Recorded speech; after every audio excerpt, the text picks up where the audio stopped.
Hello, my name is Simon, this is the Half Done Hobbyist, and we're here for another weekly roundup. First of all, there's another live event on Thursday the 3rd of June, and it's on Twitch. It was formerly known as Skulls for the Skull Throne, and it is now known as Skulls, and it's going to be about all the upcoming video games for Warhammer 40,000, Age of Sigmar, Necromunda, Blood Bowl, Total War, that kind of thing. The live event seems to be kicking off a week-long sale on platforms such as Steam, Xbox, Windows 10, Good Old Games, all that kind of thing. There will also be discounts on platforms such as the Switch and the Apple App Store. The event is on Thursday at 6 PM, and I will, as usual, be doing a quick roundup video afterwards. So if you want a condensed version of the event, hit the subscribe button, hit the bell, and you'll get a notification when my video is up. For Saturday pre-orders this week is mainly Sisters and Necromunda, for which I am thankful, because my wallet has taken a pounding recently. Straight off, we've got the High Lord of Terra, Morven Val, clad in her golden warsuit. I do actually quite like this model, but it's not for me this time. It costs £34.50, which seems quite reasonable. I'm not actually sure if it's a good price, or we're just being trained to spend more for less. Let me know in the comments below what you think of the value of all these kits. I'll be putting prices on most of them, apart from the Forge World stuff. To join her, the Paragon Warsuits are arriving too. A box of 3 costs £42,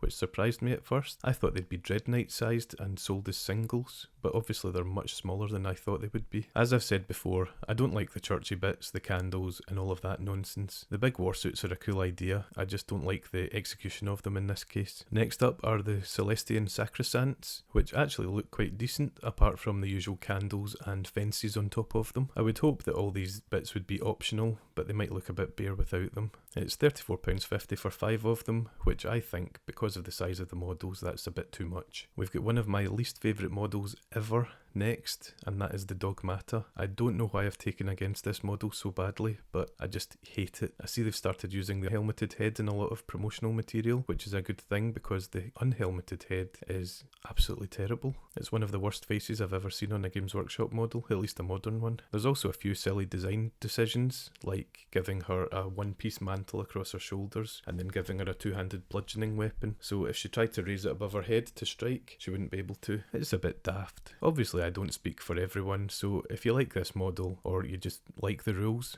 go ahead and pick it up. It'll be £21. There are the usual data cards and dice too, which you'll need to get in quickly for, but the dice don't seem that must-have to me, they seem quite plain. The cards are £15 and the dice are £20. There is of course the Adeptos Sororitas Codex, which will include the usual stuff, including crusade rules that let you take a lowly sister all the way through to become a living saint, which is actually really cool. It'll cost you £30, and I think they're normally £25, I could be wrong on that though. Necromunda next, and it's the House Coder and their House of Faith book, and I'm a bit sad it's not the House of Shadow book yet because I really want to pick up those models. It lets you play as the Redemptionists, which look absolutely fantastic. I'd be really tempted to get these guys. My brother used to have them when they were made of metal when we played 1st edition Necromunda, and I've always wanted to get them. There's so much character here, especially the wee iconic guy with the big chainsaw. It's £26 for the gang, which is very reasonable, and then £32.50 for the book.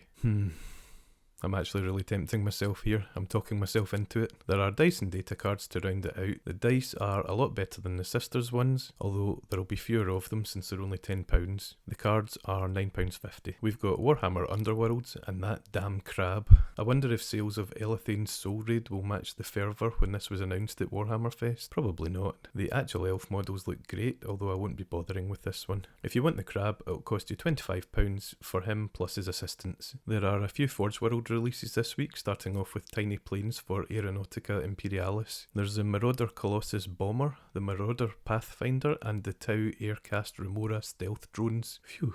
So that's that for Aeronautica Imperialis. For Adeptus Titanicus, there are new Volkite weapons for the Warlord, Reaver and the Warhound Titans, which you might be excited about. There are 2 Black Library books getting their paperback releases, Blackstone Fortress Ascension for $8.99 and Brutal Cunning for the same. A guy in my gaming group absolutely loves Brutal Cunning and he'd recommend it to anyone, even if you're not an orc fan. There are 2 audiobook releases too. We've got Warriors of Ultramar, which is Uriel Ventress against the Tyranids, and the Necromunda book, Fire Made Flesh. I have to say the releases are coming thick and fast and from all different angles, and it's actually getting quite hard to keep up with. For live events, they seem to be going down the route of more events with less substance to them, so more frequent, which I'm actually fine with. I'd be quite happy dropping in on Adam and Eddie once a week or once every couple of weeks just to find out what's new in the Warhammer worlds.